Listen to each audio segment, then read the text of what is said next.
Welcome to another Consider This. This pandemic has given us so many opportunities to pivot, to change, to resist change, to feel stuck or overwhelmed, to be surprised at the new things that are working out, and to be in awe about how small changes can become big shifts. Want to foster a culture that is open to regularly eliminating bottlenecks and barriers to change? Here's an approach to consider. Foster a practice of continuous small changes and call them experiments. I find the idea of experimenting so much more interesting, energizing, cheaper, faster, and innovative than figuring out and following a plan, especially now when so much remains uncertain. With an experimental mindset, you get to dream up a better outcome, design an experiment with a short time frame, test whether or not your experiment is moving you towards the better outcome, learn from it, and iterate quickly. Consider applying the notion of experimentation to your leadership. Here are some examples. Too many leaders would rather stick a hot poker in their eye than initiate a difficult conversation. First, consider the better outcome you want. Say you want Cindy to have a can-do attitude for prospecting so she can increase her pipeline.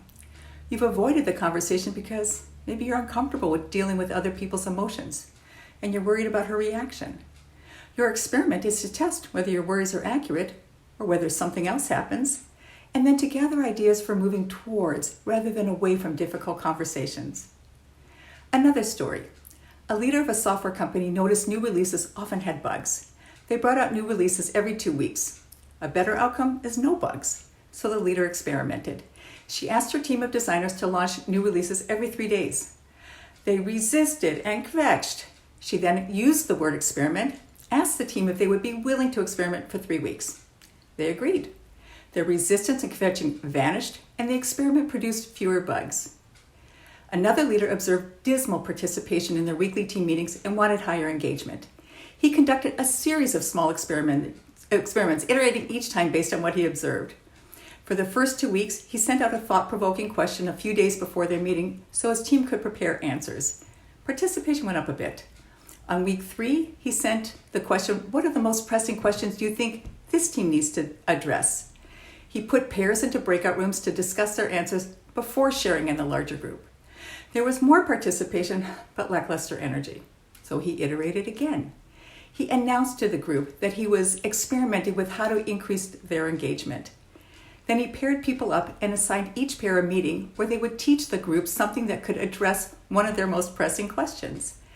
Engagement and participation improved significantly, as have their sales. One last story. I'm on a not-for-profit board. When any new ideas surface that have financial implications, the first and loudest voices are from our vigilant finance committee saying, "We can't afford it."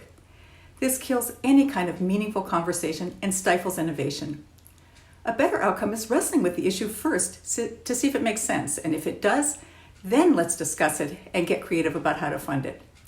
Our experiment about addressing financial concerns at the end of the conversation rather than at the beginning is working. We're becoming more innovative and daring. Experimentation relies on the belief that improvement is an incremental series of small steps.